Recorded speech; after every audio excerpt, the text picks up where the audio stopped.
seat because I want to get started in a couple of minutes. So I'm going to give you a couple of minutes to get settled in. I just lowered the lights briefly to get people to see. That sometimes gets people's attention. Okay. But I just hit the room 10% and then put it back on 50%. Okay. Got it. And you may need to make an announcement that we're going to start in a moment. Okay. Over the mic. It's up to you, but Guys, you're on. guys, we're gonna start soon. Yeah.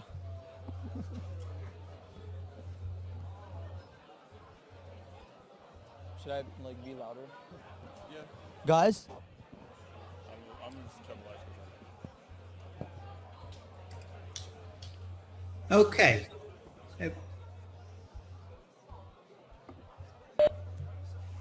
Okay, I'm going to give you a minute to get into your seats because I'm going to get started. I have an advantage over you in one sense. It's I'm sitting here in 70-degree weather looking at the ocean and you're not. So hold on to that thought. But I want to start off by saying I'm really, really, really sorry for not being there. I never missed a class in 32 years of teaching, and I've never had even a guest speaker. So this to me is new. And but I'll be there back next week. So don't think you've escaped me for the semester. But this is going to be a virtual class, which means I'm going to be speaking from here, but it's virtual only in the following sense. If you have questions, you can relay them through Aditya, and he'll put up his hand for you. Aditya is sitting in front of the class. He's your TA.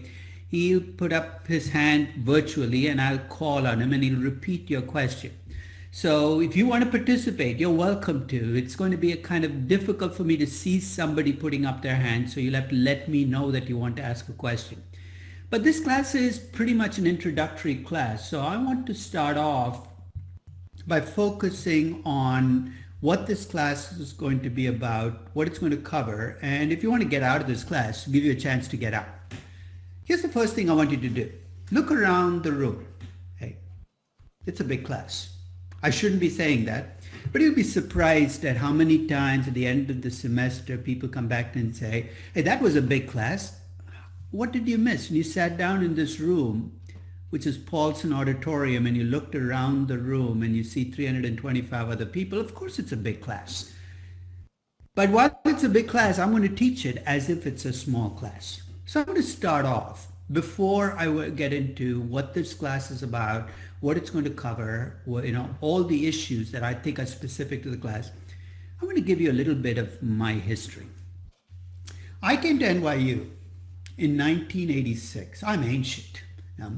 So I came to NYU in 1986. When I came to NYU, they gave me a class to teach, they being the finance department. And the class they gave me was a class called Security Analysis. You ever heard of this class? It's a class with a very long and hoary tradition. It was a class that was taught at Columbia University in the 1950s by a guy called Ben Graham. Heard of him? He must not have been a very good teacher because he had only 5 students in his class. But if you're a teacher, you're often blessed by the students you have. And one of his students happened to be Ben Graham, Warren Buffett, and his other 4 students all turned out to be great portfolio managers. So it's a class that's been taught a long time, and they gave me that class to teach when I came in 1986. And I took one look at the class and said, I don't want to teach this class, the most boring class I can think of. Not a great attitude if you're an assistant professor and you've just been hired. But the head of the department was a good guy. He said, what would you like to teach instead? I said, I'd like to teach a valuation class. He said, don't do it. There isn't enough stuff in valuation to actually fill a class. And you know what? He was absolutely right. In 1986, there wasn't enough stuff in valuation to fill a class. There were no books on valuation. Nobody else taught valuation anywhere else in the world. But I really, really wanted to teach this class. And I learned very early in my academic life that if you want to get anything done at a university, the best way to get it done is to do it subversively. Because if you tried to get permission to do things, here's what would have happened. A committee would have been formed. You know what happens when committees get formed? They meet and they meet and they meet, And then they have baby committees, sub-subcommittees, and they all report to each other. It's an incestuous circle. And by the time they got back to me and said, you can teach this class, I'd have been too old to do it. So I went to the head of the department and said, I'll teach a security analysis class. He said, good.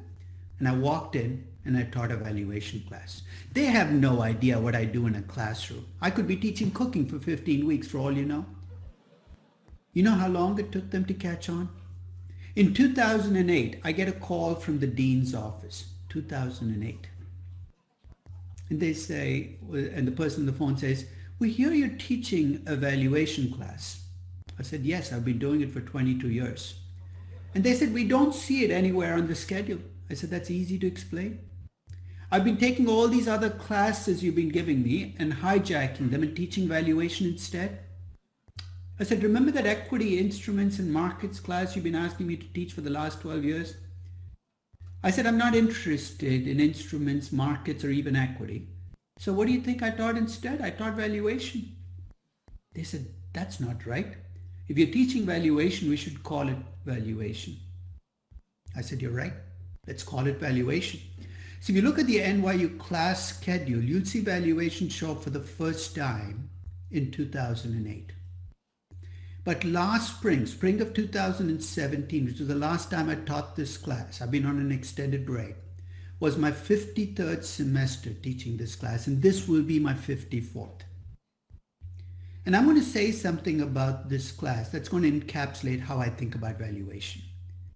Everything I know about valuation, I've learned in the course of teaching this class. Notice how I phrased it? I didn't know it before I came to this class. I didn't know it before I stepped in front of the classroom. I learned in the course of teaching this class.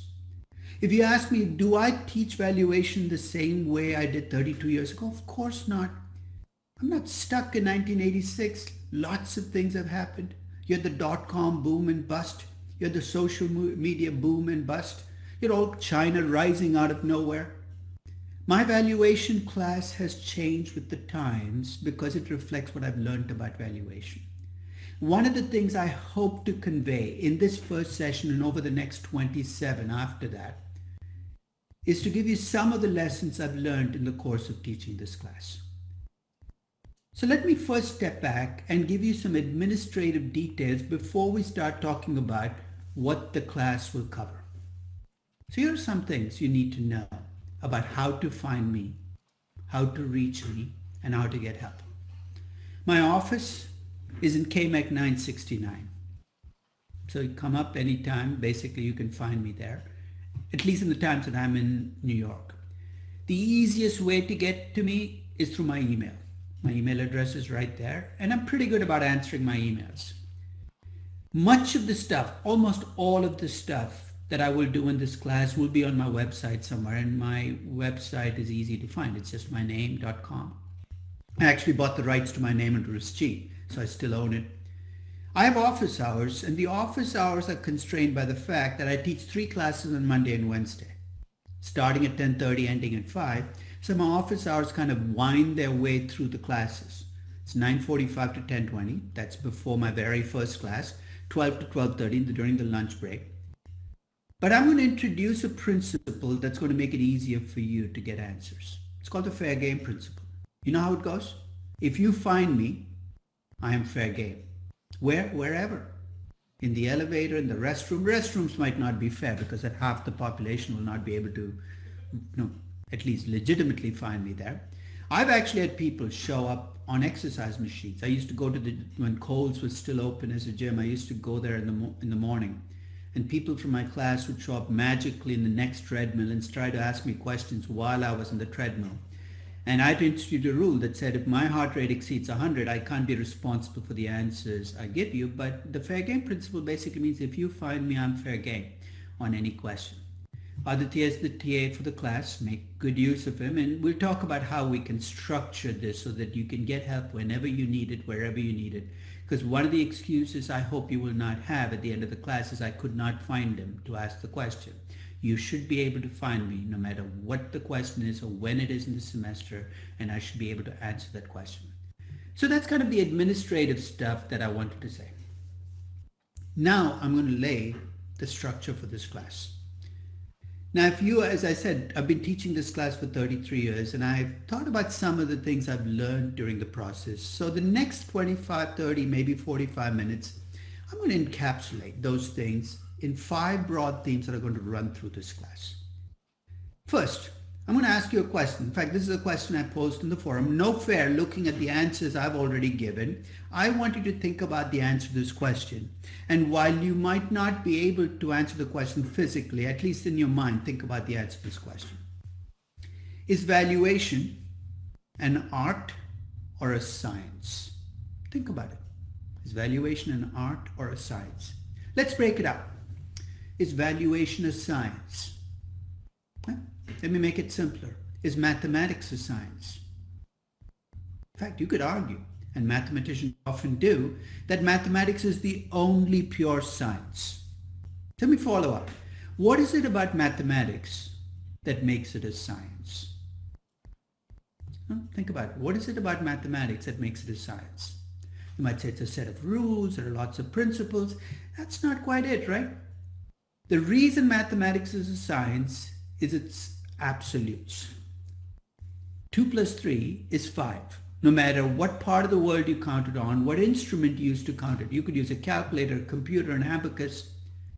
In mathematics, if you get the inputs right, you get the output right. Mathematics is a pure science. And if you use that criterion, physics is mostly a science. The laws of gravity are the laws of gravity. If we all decided to go to the 11th floor of the business school building, there is no 11th floor, is there? There is 11th floor. And we jumped up. We don't fall in the orders of our IQs or where we are in a corporate hierarchy. We just fall. The laws of gravity are the laws of gravity. Physics is mostly a science. But if the essence of a science is if you get the inputs right, you get the output right. Think about it. Is valuation a science? What's the question I'm asking? If you get the inputs into valuing Apple right, are you going to get the value for Apple right? And the answer is very simple. There is zero chance of getting the right answer. Valuation is not a science. It'll never be a science. If you're holding out a hope that if you have enough rules and models to become science, let it go. Valuation is not a science. Is valuation an art? Again, let me make it simpler. Is painting an art? Not painting your house, but painting a portrait. Paintings that hang in the Met. What makes this Picasso guy so special? The essence of an art is you really cannot teach it. You're either a great artist or you're not. I remember taking my oldest son, he's now 29, when he was 8 years old, to the Met for a Picasso exhibit. So we go through for about 30 minutes, that's about all he could take. And when we came out, I asked him, Ryan, what did you think of that? And he said, I wasn't impressed, Dad. I said, what? You weren't impressed with Picasso? And his answer was, this guy can't seem to get the nose in the right place. You ever notice this about Picasso's? The nose is on the side of the head, the top of the head, coming out of different parts of the body. You know what? If my son had been the judge of how much a Picasso was worth, they'd be worth nothing. The essence of an art is it's in the eyes of the beholder and you really cannot teach it. Thank God, valuation is not an art, or I wasted 32 years of my life trying to teach something that cannot be taught. So if it's not a science and it's not an art, then what the heck is it? I'll give you the word that I use to describe valuation. It is a craft. You know what the essence of a craft is? You learn it by doing it. I'll give you the closest analogy I can to valuation. It's cooking. Think of how you master cooking or you learn cooking. You could do what my daughter does. You know what she does? She watches the Food Network all day long. She watches Chopped and basically every single show, one after the other. She could tell you in the abstract how to make a souffle because she's seen it so many times on TV. She can't cook a lick. Let me take that back. She's a better cook now than she used to be, but she couldn't cook a lick because you don't learn cooking from watching TV. You don't learn cooking by reading cookbooks. You could read Julia Child backwards and forwards, but you're not going to learn cooking. You know how you learn cooking? By cooking. And the first time you cook, what happens? Disaster. I still remember the first time I scrambled eggs. Nobody told me I was supposed to spray the damn pan. I finished scrambling the eggs. They look really good, but they won't come off the pan. Pan and eggs went in the trash, but I learned a very important lesson. Always spray the pan. You learn cooking by doing. You learn valuation by doing, not by watching other people talk about valuation, including me, not by reading books on valuation, but by valuing companies. And you know what? I'm going to bring that to play in this class. Starting this week, and I'll talk about this more, I'll put up what I call a valuation of the week. You see, what the heck is that? I'm going to pick a company to value, and I'll value it, and I'll put it online with my spreadsheet, my story, and my valuation. Then I'm going to invite you to value that company. And I'm going to create a Google shared spreadsheet where I want you to go in and enter what you found as the value. You think that's not fair? The class has just started. We don't know much about valuation. It doesn't matter. Give it your best shot. Here's what I know will happen given what I've seen in previous semesters. In the first week, you're going to take my valuation. Let's say it's of Apple. You're going to download my spreadsheet and I'll do all the hard work for you. You're going to change the third decimal point on the risk-free rate. And you know what you're going to find? Your value is just like mine. At the end of the week, I'll send you a histogram on what you've discovered as the value of Apple, because if you put in a Google shared spreadsheet, I can see what your value is. And guess what you're going to find? Everybody agrees with me.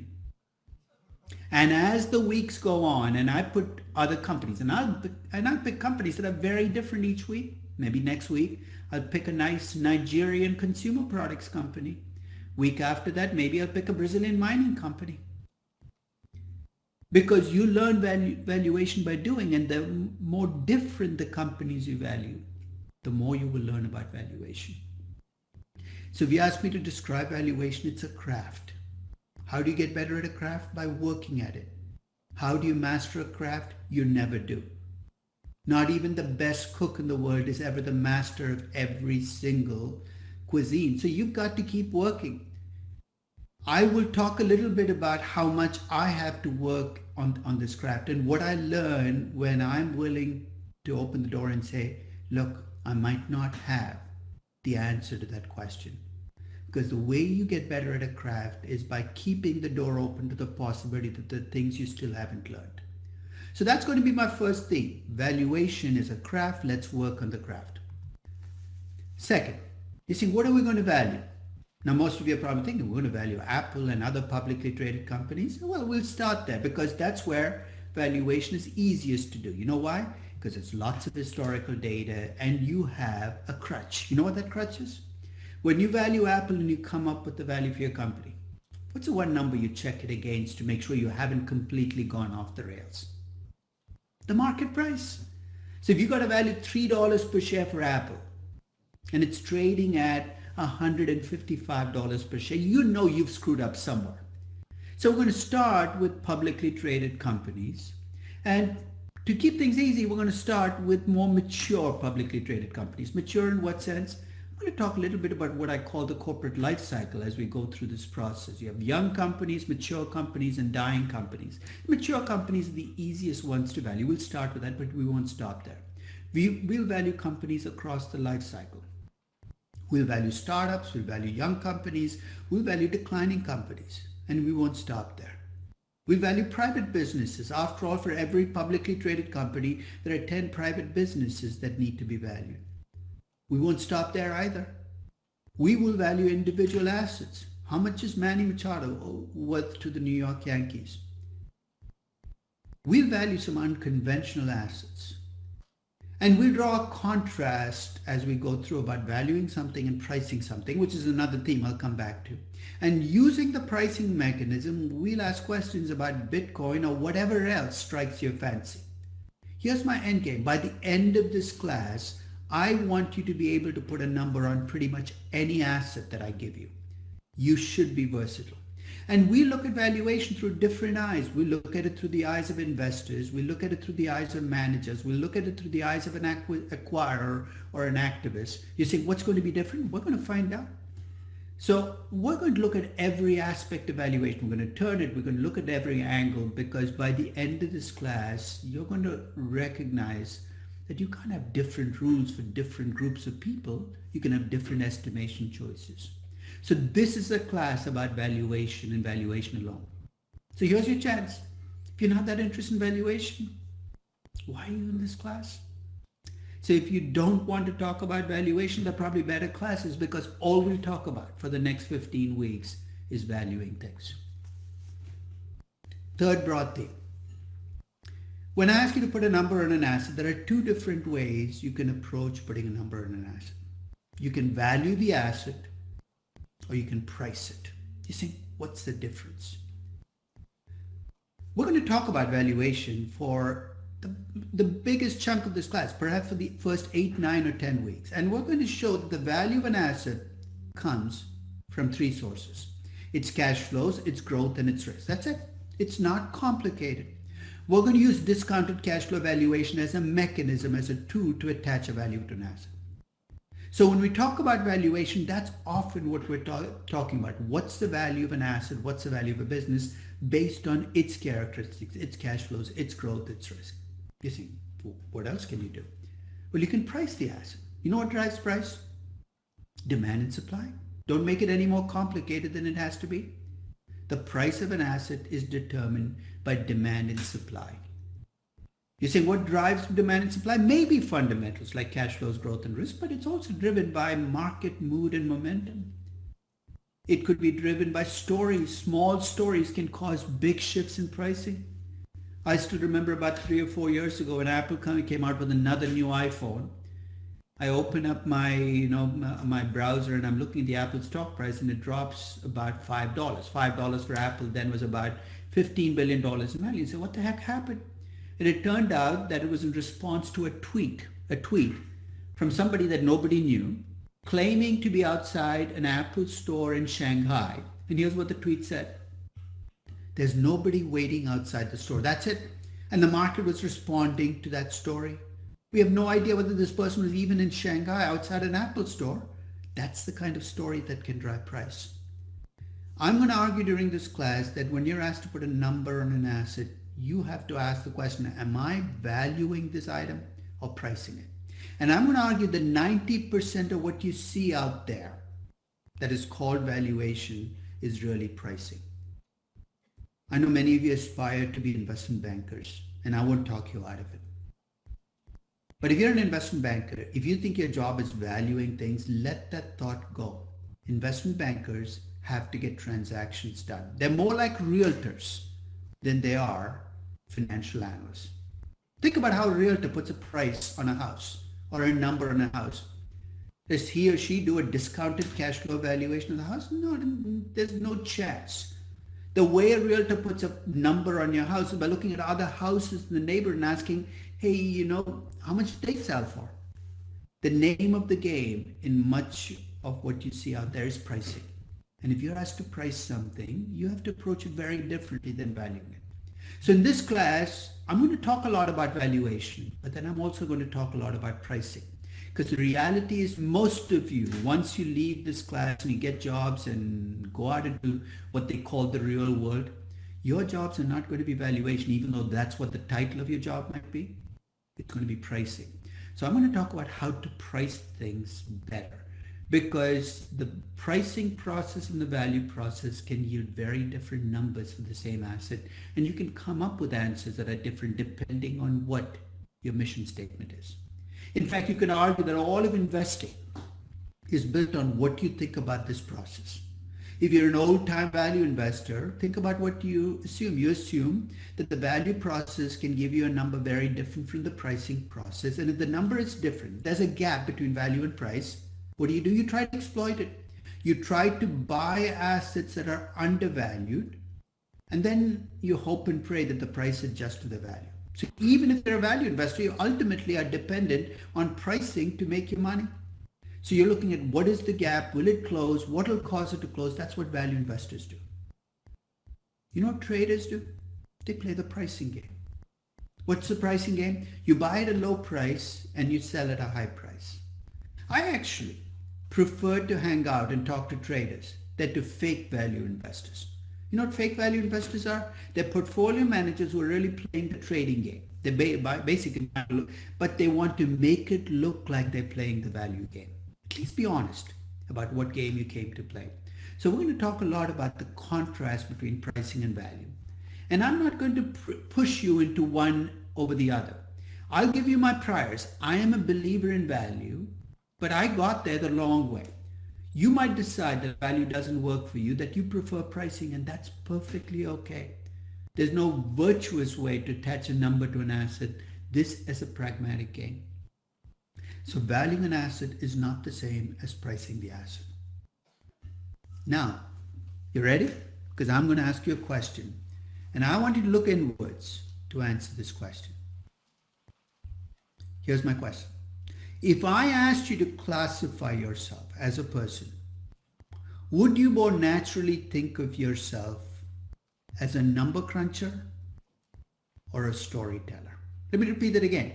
Are you more naturally a number cruncher or a storyteller? Look inward. As I said, there's no right answer to this question. You're saying, how would you know? Hey, you've known for a long time. I'll tell you when I knew. I knew when I was 12 years old. It was right after my first English literature class. I was asked to read Moby Dick. And I did. I was a good kid. I came ready for the discussion, ready to talk about whales and captains. And 15 minutes into the discussion, I noticed nobody was talking about whales or captains. So I put up my hand and said, hey, when are we going to talk about the whale? And I remember what the instructor said. She said, there's no whale. I said, what? Did I read the wrong book? She said, it's a metaphor. My jaw dropped. A metaphor. And the rest of the class was about hidden meanings in the book. And my jaw kept dropping. And I remember coming out of the class with a singular conclusion. And here's what my conclusion was. Never again am I going to subject myself to that kind of bullshit. And the rest of my high school life was laid out for me. I avoided the literature classes like the plague. It was Algebra 1, Algebra 2, Algebra 3 out of high school. I was a numbers person. And these were the good old days when you went to college. You didn't have to take that crappy core curriculum that we make you all take now. You know what I'm talking about, right? You got to take a history class. Why? To round out your education. That's a lie. It's really to keep the history department employed. But we can't tell you that. So I took numbers classes and I got a numbers degree. And if I hadn't been saved, I'd have got a numbers job, an accountant, an actuary, an engineer, a mathematician. And after about 3 or 4 or 5 years of a numbers job, you realize how boring it is to work with spreadsheets. You quit. And you know what you do? You come back to business school. You become MBAs. So when I ask the same question in my MBA class next week, I'm pretty sure that class has 400 people in it. About 240 people will put up their hands and ask, how many of you are number crunchers? So in fact, if I asked you that question, I would wager that a big chunk of this class are number crunchers. Why? There's a selection bias. The storytellers went into literature, history. They loved the hidden meaning stuff.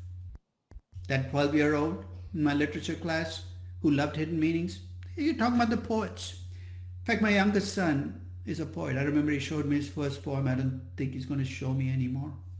Because I took a look at the poem and he said, Dad, what do you think? And I said, Kiran, this looks good, but aren't the last words supposed to rhyme? That's how I think about poetry, nursery rhymes. I'm kind of stuck in the past. He said, Dad, you're not a poet. And I said, you're right. So number crunchers go on to numbers degrees and numbers jobs, and storytellers become history and literature majors, and then they go out and they discover that history and literature majors don't get paid too much. So after about 3 or 4 years of poverty-stricken wages, they quit and they come back to business school. Next week, in my MBA class, about 160 of that class will be storytellers. You know what? They don't sit together. The number crunchers all sit to one side. The storytellers all sit to the other. Never the twain shall meet, because they're like two tribes. They talk different languages. And each thinks they have the high ground. The number crunchers think they own the high ground because they control numbers. They have no bias. They're objective. We all operate under delusions coming from our, whatever we think our inner strength is. So the storytellers have the delusion, the number crunch. You're saying, what's this got to do with valuation? When I say the word valuation, what comes to mind for you? Numbers or stories? I'll wager most of you think, valuation, it's got to be a numbers class. In fact, when I ask this question, the number crunchers amongst you think you have the upper hand, right? You think that you're going to dominate this class. In fact, if there are storytellers in this room, you're probably looking and saying, what the heck are you doing in this class? And I have some bad news for the number crunchers in this class. Evaluation can never just be about the numbers. If all you have are numbers on a spreadsheet, you don't have evaluation, you just have numbers on a spreadsheet. In contrast, if you have a great story and all you have is a story, you don't have evaluation, you just have a great story. A good valuation is a bridge between stories and numbers. You say, what are you talking about? When I show you the value for a company and you point to my revenues in year 10, so why are your revenues 10 billion for this company? You know the answer you don't want to hear from me is? It's because I used a 15% growth rate for the first 5 years and 7% thereafter. That is not the answer. I need a story about this company that backs up that 10 billion. And if I tell you a story about the company, about its amazing management, its great brand name, and you ask me, where is it in the numbers? I need to be able to point to a number. Every number in your valuation has to have a story attached to it, and every story you tell about the company has to have a number attached to it. You're saying that's a tall challenge. I'll rise to the challenge. In fact, in this class, we're going to talk about connecting stories to numbers. And I'm going to do it through the prism of personal experience, because I confessed up front that I'm a number cruncher, that what comes easily to me is opening spreadsheet and entering numbers. And I came to the realization that that wasn't enough pretty late.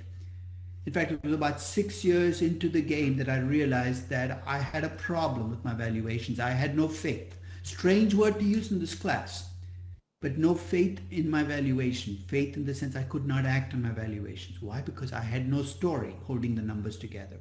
I had to teach myself storytelling. And hopefully what I learned by having to teach myself, I can convey to you. So we'll talk about connecting stories to numbers. Because by the end of this class, here's what I hope will come out of this class. If you're a storyteller, naturally, if you love literature and history and telling stories, I hope you get enough comfort with numbers in this class, and by the end of this class, you develop some discipline, a disciplined storyteller. And if you're a natural number cruncher, by the end of this class, I hope you're willing to trust your imagination and tell some stories. And I hate to prejudge you, but I'll tell you historically that I've had more trouble with one group than the other. So let me ask you this question. Who do you think I have more trouble with? Getting storytellers to develop discipline or getting number crunchers to be imaginative? It's no contest. Every single semester I've taught this class, I've had more trouble with the number crunchers than the storytellers. I tell people, you give me 100 history majors, I can teach them enough valuation that they can value a company tomorrow. You give me 100 engineers, I am completely, or 100 accountants, I'm totally and completely screwed. Because you're so untrusting of your own imagination. You think telling a story is a sign of weakness, and hopefully by the end of this class, you will let go of the thought. So good valuation connects stories to numbers. In fact, one of my books, and I've sent you the references, is about connecting stories to numbers. So if that is the focus of what you'd like to get out of this class, make that the book you get for the class, and it's the cheapest of the 5 books that I've listed out.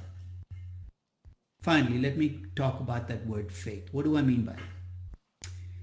I'm not interested in valuation as an intellectual exercise. I'm not going to take you through this process because it's intellectually challenging, because I want to teach you theory. I value companies for a pragmatic reason. I need to be able to act on my valuations. Act on my valuations. You're saying, so what? Let's say I value a company at 40. The stock is at 25. I should be able to act, right? But should be and will are two different words, because to act on my valuation, I need faith in two things. First, I need faith in my estimate of value, right? That $40 is in fact the fair value. And second, I need faith that market prices will correct the value. Do you see how much faith plays a role here? I will talk a little bit about my faith in valuation, but I'll talk about also when my faith is tested. When is your faith tested? You go buy the stock at 25 because you valued it at 40. and the stock goes to 22, what's the market doing? It's knocking on your door saying, do you still have faith? And they say, yes. The day after the stock drops to 18, the market comes and knocks on your door again. Do you still have faith? Most investors out there who claim to be value investors have no faith. And if you have no faith, you can't hang in there. That's why you can read books about Warren Buffett, 100 books about Warren Buffett, but you will never make the returns that he's made. Because faith is an ingredient you cannot get out of a book. It's not an ingredient I can teach either. But I can take you through the process of how I acquired this faith. And then start you on a journey where as you invest, you have to decide for yourself whether you have that faith. I can't endow it to you, but you can accumulate it yourself. So those are the 5 broad themes that are going to run through this class. It's quite an agenda, but we will get there. So now let me talk a little bit about the structure of this class so you can see what's coming. In the next session, which is on Wednesday, I'm going to give you a big picture of all of the different approaches to valuation. Now, before you freak out, there aren't 100 approaches to valuation. There are only 3 basic ways you can put a number on an asset. The first is intrinsic valuation, and discounted cash flow valuation is the most common technique for that. The second is pricing. And the third is what's called contingent claim valuation, or applying option pricing not to value options but to value companies. So the structure of the class is going to come out of those 3 approaches. For the next 9 or 10 sessions, we're going to talk about the inputs into intrinsic value. What are they? Cash flows, growth, and risk. And for those of you who've already taken a corporate finance class or other finance classes, some of this is going to be reviewed. Things like betas and risk-free rates and risk premium, but we're going to do this with a purpose, which is to come up with the discount rates we need for a discounted cash flow valuation. We're going to talk about country risk and different currencies. So you're going to see layers of discount rates and cash flows you've never seen before. So if you're well versed in finance, hopefully these sessions should be reviewed. If you're not, I will assume nothing and build from the basics. But during those sessions, that's almost 40% of the class, you won't see me value in a single company. And you're going to get impatient. Say, when am I going to actually value a company? And in sessions 13 through 16, I'm going to remedy that. I'm going to value companies, company after company. In fact, we're going to value a company every 10 or 15 minutes, because once you've done the homework, done the hard work of laying out the inputs, valuing companies is going to be simple. We're going to value companies across the life cycle, private, public. We're going to pretty much cover the spectrum. So through session 16, we're going to do intrinsic valuation. Then in the next 4 sessions, we're going to talk about pricing. That sounds mysterious, right? To price an asset, you want to find other assets out there that are similar. Look at how they're priced and attach them. It's just like pricing real estate. We're going to talk about how this works with stocks. And you're going to find very quickly that you cannot compare price per share across stocks. And here's why. The price per share for a stock is in a sense arbitrary. I do a 2-for-1 stock split, my price halves. If I just look at the price per share, Berkshire Hathaway is a very expensive stock, right? It's trading at 6 digits. And there are some penny stocks that look very cheap. So when you look at price per share, you're looking at things that cannot be compared. So you know what we do? We divide the price by something. Price by earnings, price by book value. So when we talk about pricing, we're going to talk about multiples. Price earnings ratios, EV to EBITDA. We're pretty going to look across the spectrum, but we're going to do it systematically. Because in my view, and I've already said this, most people who claim to be valuing things are really pricing them, but they price them badly. Let's do it right. So we're going to spend a few sessions on pricing. Then I'm going to take a detour and talk about valuing companies from the ground up. What am I talking about? Basically, a few months ago, I valued GE. Now, GE, as you know, in spite of shedding multiple businesses, is still in 6 different businesses. And the way I valued GE was not from the top down as a whole company, but I valued each business separately. And I added the values up.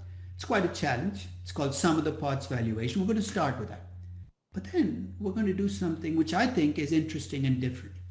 See how an increasing number of companies have shifted their focus away from building up revenues and income like the other old companies used to, instead building up subscriber bases. I'm talking about the not just the Netflix of the world and the Amazon Primes of the world. I'm talking about even companies like Microsoft, where to get Office now, you can get Office 365, which is a subscription model.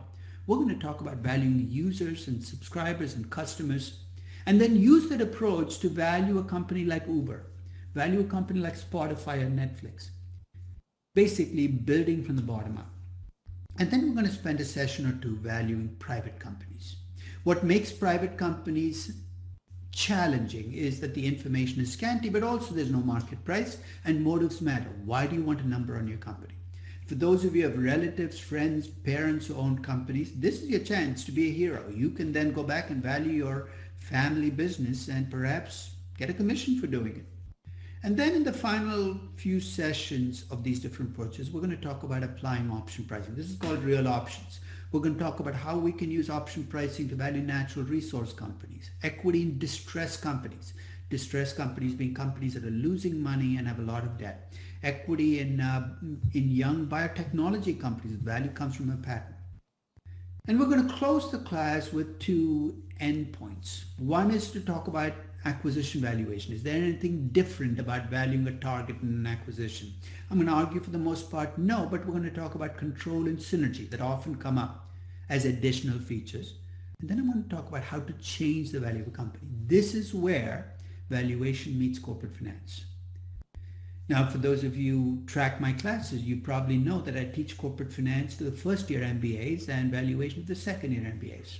So many of the people who take my valuation class usually have gone through my corporate finance class, and they often ask me what the difference between the two classes is. And here's how I describe them.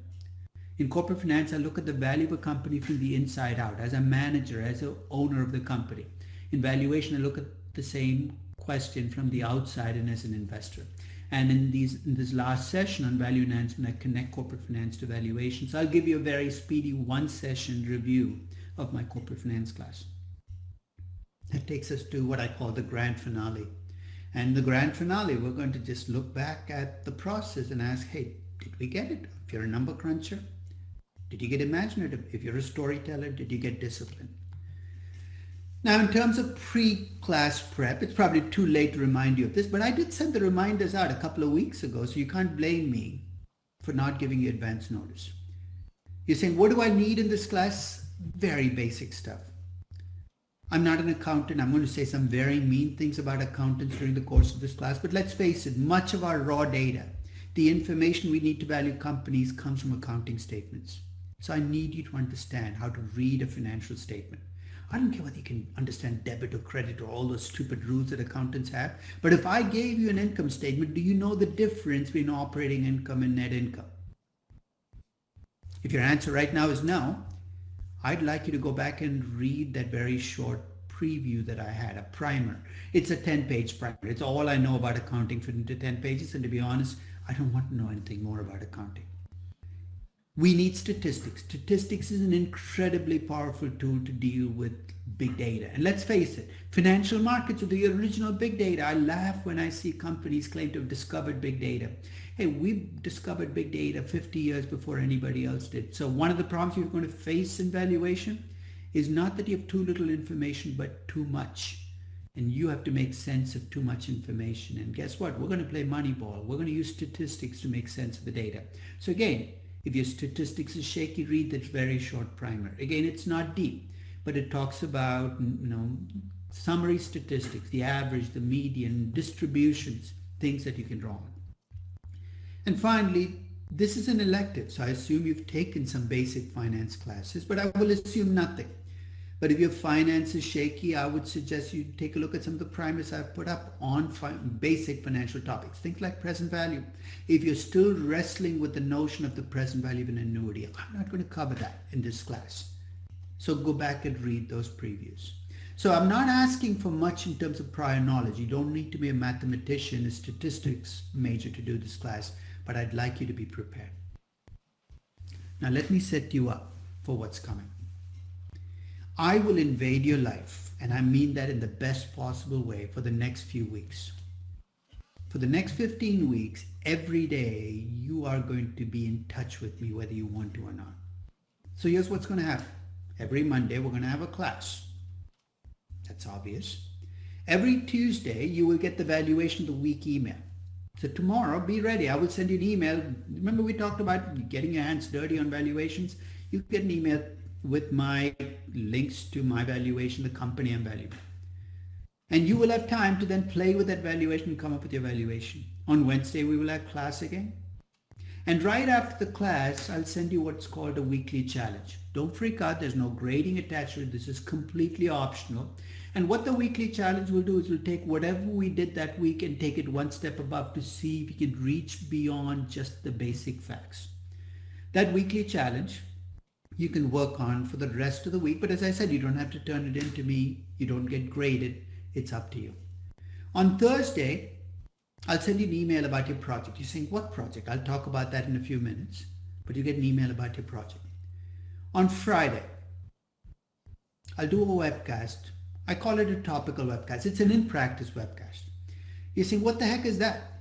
Well, it's about applying the things we do in class in a real company. So when we talk about estimating equity risk premiums, the webcast for that week will take you through the process of how I estimate equity risk premium. So you can see these numbers play out. On Saturday, you'll get a weekly newsletter. It sounds fancy, right? But there's not a lot of news. It'll just tell you what we did that week. And it'll essentially keep you up to date. You're saying, why would I need that if I'm coming to class? Well, partly because you sometimes can come to class physically but not be here mentally. This will kind of keep you updated. On Sunday, you will actually get, where is my Sunday? Right there. I'll give you my solution to the weekly challenge, and you can decide for yourself whether you are on top of that weekly challenge. So every day of the week, you will have something to do. And along the way, you will get emails from me pretty much almost every day. Last semester when I taught this class, by the end of the class, I think I had 112 emails I sent out over the course of 15 weeks. So don't block me. Create a separate mail folder if you want for me, but you'll get an email. Hopefully the emails will not be too painful to read, but they will kind of cover the spectrum on things related to the class, reminders, nags, but basically everything you need for the class. So that's pretty much what the class will involve. We take you for each class, what would be nice. First, I would like you to be here. I won't take attendance. If you choose not to be in class, hey, it's your choice. Hey, you paid your tuition. I didn't. And I tell my kids, look, if you pay tuition, might as well get full value. Because you probably know that I'm going to be offering this class online for free for everybody to take. So the advantage you get is you actually get to come to class. So try to be here, try to be on time. I'd rather that you be here than not be here at all. So even if you're running 30 minutes late, it's a big room. You can wander in through one of the doors. I probably won't even notice. Bring your lecture note packet with you. I've sent you multiple emails reminding you about this lecture note packet. There are 3 lecture note packets coming, which you can either buy at the bookstore if you have a lot of money to throw around, or you can just download as a PDF file. Just if you do, please download it as a PDF file. Don't use the school printers to print those files off, because I get into a lot of trouble if you print like 700. There are about 700 pages altogether, and they freak out downstairs if you print it. So if you're going to print it somewhere else. Print it at if you have a part-time job, print it at your employer's. I really don't care, but it's up to you. But bring your lecture notes with you. The slides will always be up there. So if you didn't bring your lecture note packet, it's not the end of the world. But I would bring it so that you can put your notes in there. And if you do miss a class, there's no excuse for it to stay missed, because you can watch the class. The webcast will go up both on NYU classes and on my website. It'll go up on iTunes U. I sent you the link so that if you have an Apple device, you can watch it on iTunes U. And I'll also create a YouTube playlist. As I said, this will be available for the world, so you can kind of catch up with classes. If you have to travel, you have interviews, whatever it is, you should be able to keep up with the class. Now, in terms of books, there are no required books. I know, that textbooks are insanely expensive. They're obscenely overpriced. But if you want to buy a book on valuation, I have 5 different books. I have an investment valuation book, which is perhaps the book closest to this class. I have a book called The Modern on Valuation, which is my very first book, which is really a practitioner book. I have a book called The Dark Side of Valuation, which is about valuing difficult to value companies. So if you're feeling pretty comfortable with the basics, that might be a book. I have a book that's called The Little Book of Valuation. It's really little. It's 200 pages for those of you who just want a book to browse through quickly. And finally, as I said, my narrative and numbers book is a book about connecting stories to numbers. You can buy any of those books and none of those books. You can buy an Asian. You can do whatever. We can live without the book. I mean, I'm really not going to get rich based on whether you buy the book or not. So I leave that choice up to you.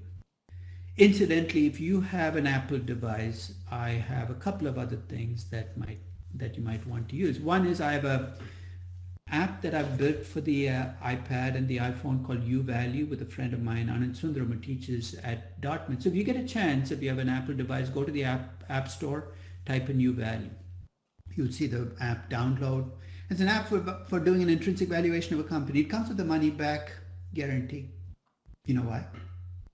Because it costs you nothing. So if you don't like it, tough, you can get your money back. But I think it does a pretty good job of intrinsic valuation. I also have an app on the App Store which basically takes my website, which is huge, and makes it into an app for the iPhone and the iPad. You're saying, what if I have an Android device as an Apple user? That's your problem, not mine. I'm really sorry. I don't have an Android version of it. It's just too much work to build it from scratch. One of these days, though, we will build an Android version, but I don't have one yet. And in terms of staying connected to this class, I really don't visit NYU classes very much. If that's where you've been getting information for your classes, for this particular class, use the website for the class, because every web page for the class, because it'll have everything to do with the class here. And I'll also put the stuff that I give for this class, the slides, the additional material, go on iTunes, you go on the YouTube channel. So it should be in multiple places, even if you cannot find it on NYU classes. And there's more. So let me complete the process. There is a Google Calendar, as you saw, for this class. Incidentally, when I first created this calendar to show you how time zones can screw you up, I put everything in California time, thinking it was New York time, so your class looked like it was starting at 12:30. So I think I fixed it now. All the classes at the right time, the quiz dates are there, and I'll talk a little bit about quizzes in a few minutes.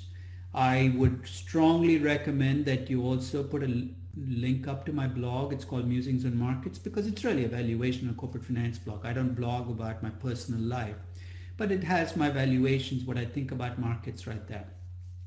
I have a Twitter feed, and I have some good news on that Twitter feed. I'm at 96,000 followers right now, and I want to get 100,000. So guys, you got to help me out here. So if you're on Twitter, I want you to follow me. You can block me. I don't care. I just want numbers right now.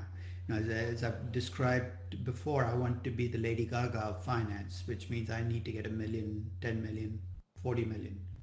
No chance of that happening, but at least you could get me started. And in terms of readings, in case I don't drown you with the stuff that I send, if you can find more readings on the web page for the class. Now let's get to the nasty stuff. I know that I could tell you that this class is all about learning, that all you should care about is learning, but hey, you know what? I understand. You need grades, and those grades matter. So if you're in this class for an easy grade, let it go, because we all follow the same grading distribution. So this class is going to be about 30% A's and A minuses, about 55% B's or B minuses, and the rest are going to be C's and D's. The only problem is when you have 325 people in the class, even 10% is 33 people who will get C's and D's. I hate giving out C's and D's, but this is part of the process. And the way I'm going to gauge you is based on whether you've learned. If you can value just about anything, I'm going to try to give you an A or an A minus. If you can value most things, I'm going to give you a B or a B plus. If you can value something, that's a C or a C minus. If you can value nothing at the end of the class, and I'm afraid that I don't see how I can give you a grade that reflects a passing grade. Very few people end up in that slice, so let's leave it at that. Now, how am I going to come up with the grade? There is going to be a project. That's part of this class, and the project is going to run the entire semester. It's going to be due on May 13th, which is the last day of class at 5 p.m.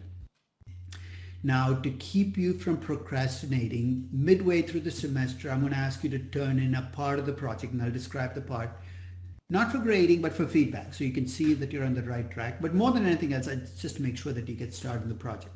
That project is going to be worth 40%. There are going to be 3 quizzes, and the dates of the quizzes are listed here. The quizzes are each worth 10%. Now, I'd like you all to take all 3 quizzes, but I'll talk a little bit about the quiz, how the quizzes work in a minute. But the 3 quizzes are 10% apiece. And then there's a final exam that right now is scheduled. The date is wrong on the slide. I'll have to fix it. It's scheduled for Friday, May 17th, I think, from 3 to 4. I'll send you the exact time. It's scheduled for in the afternoon on May 17th. So it's definitely not Monday, May 15th, because May 15th is not even a Monday. It's May 17th. So that's I'll fix that in the slide as well. So 3 quizzes and a final. Now, I know some of you will have to miss a quiz, perhaps even 2. If you do miss a quiz, here's what's going to happen. Let's take an example. Let's suppose you miss quiz 1. Why? Because you have a life-changing emergency. Something happens. That 10% on the quiz will get moved up to the remaining quizzes in the final. So what will happen is your second and your third quiz will then be worth 12.5% apiece, and your final will be worth 25%.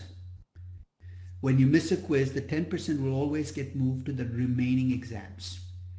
If you miss the second quiz, I'm not going to weight your first quiz more. I'm going to weight your third quiz. The reason I do this is to prevent game playing, which is if you do really well in the first 2 quizzes, I don't want you to miss the third quiz strategically to make your first 2 quizzes weighted more. Hey, I wasn't born yesterday. I've seen every game that you can play. So basically, if you miss a quiz, it will get moved up. You're saying, then what's the benefit of taking all 3 quizzes? If you take all 3 quizzes, you get a prize. And the prize is that I will drop your worst quiz. I will take your 2 best quizzes and weight them more. And your final exam will also get weighted more. And that'll mean that you get a higher score than if I counted the quizzes as is. So there is an advantage to taking all 3 quizzes, but if you do miss a quiz, it's not the end of the world. The quizzes and the final exam are open book and open notes. Now, so that should be easy for you, right? But every quiz and exam I've given in this class is online.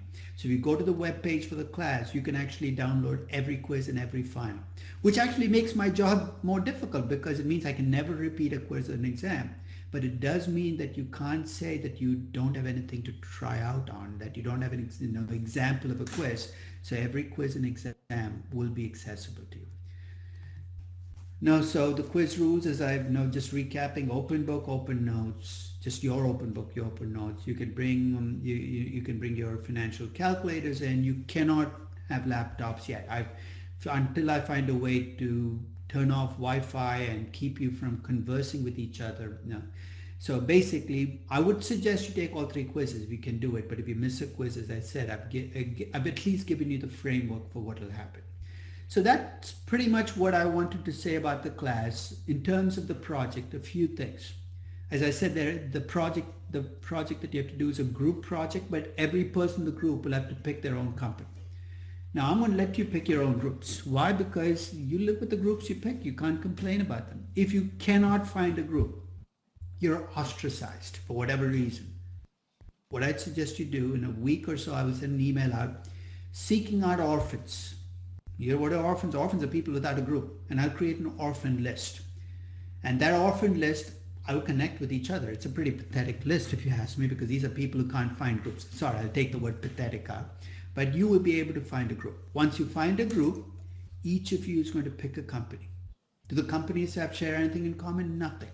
So one of you can pick an Indian consumer product company, the second can pick a Brazilian mining company, the third can pick a US technology company. I would suggest diversity, because, and when you pick the company, you're saying, how do I know whether I picked the right company? Pick a company you're interested in. There is no right company here.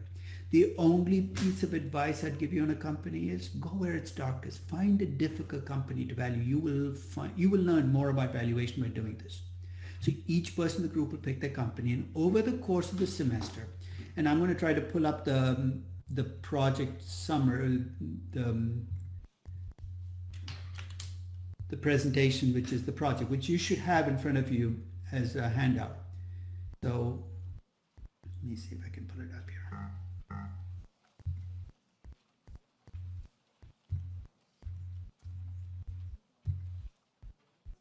You're seeing everything. I don't know whether you are seeing my computer. I don't know whether you. So here we are. Hopefully you should be able to see the screen. This is the project. Very quickly, here's what the project is going to involve. Each of you is going to pick a company, and you're going to take everything we do in this class and apply it on your company. Everything. You're going to do an intrinsic valuation of pricing. So this class is about taking what you learn in this class and applying it on real companies. So as I said, the first step is to pick a company. And the only constraint I'm going to add is an external constraint within the group. As you pick companies, let's say there are 5 people in the group, at least one of your companies has to be a money-losing company. At least one of your companies has to be a high-growth company. At least one of your companies has to be a non-US company. And I want you to work in that non-US company's local listing, not an ADR. And at least one of your companies is a service company. And I define service so broadly that it'll be no difficulty to me. So one money-losing company, one high-growth company. So if you're a group of 5, you've got to meet these criteria. Incidentally, you're saying, what if I have a group of 3? Remember, you can pick a company that meets more than one of these criteria. You can have a high-growth, money-losing company. Like what? Like Uber.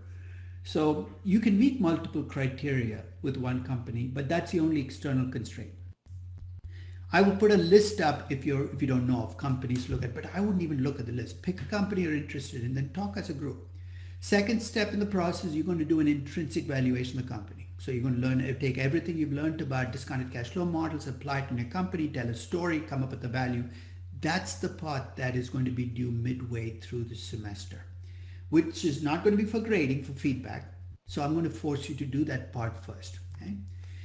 Third, I'm going to ask you to price your company, which means picking a multiple, picking comparables. So you're going to learn the pricing process on your company. So you're going to have a value and a price, and the two might not be the same. So you're going to price your company against the sector, then you're going to price your company against the market. And if you can, you're going to even try to see if you can apply an option pricing model in your company. So by the time you get to step 5, you might have 4 different numbers for your company: an intrinsic valuation, a pricing against the sector, a pricing against the market, and option pricing model. You think, so what? Step 6, I'm going to ask you to put your money where your mouth is. I'm going to say, okay, you come up with a number for your company. What are you going to do? And I'm going to give you 2 choices: buy or sell. If you're really chicken, I'll let you hold. But at the end of the class, this is what you're going to turn into me. As of May 13th of 2019, you're going to tell me, this is the number I have for my company. I'd buy or sell the company. And remember the grand finale that I promised you at the end of the class? You know what you're going to see? You're going to see the values and prices of every company that everybody in this class covered. So you're going to see what everybody else did. So that is the project, and it is to me the way you will learn valuation. So that's pretty much everything I had to say for today. So I have about 10 minutes left in the class. So if there are any questions, you can ask Aditya to pass on the question, but I'm going to turn off my slide sharing because you really don't need it, and turn on the room. So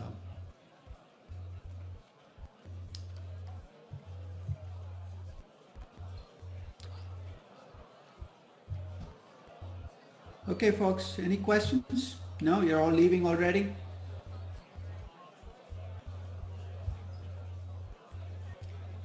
Okay, there are no questions. I will see you on Wednesday.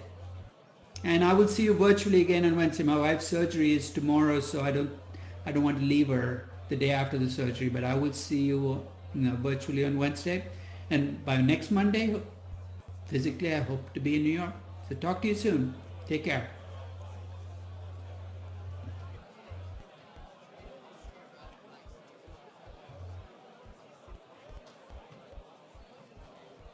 Hey.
I think it went very well. Yeah. Yeah. Well.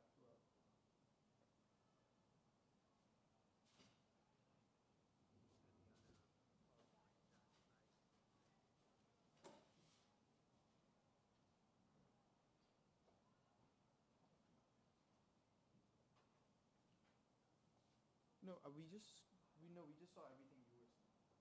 Yeah. So we could see everything throughout. There wasn't any issues. Yeah. Of course. Okay. All right. Thank you, Professor.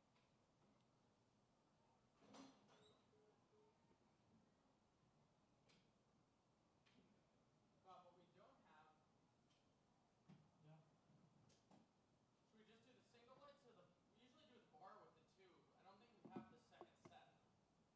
Yeah, you put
first time we've ever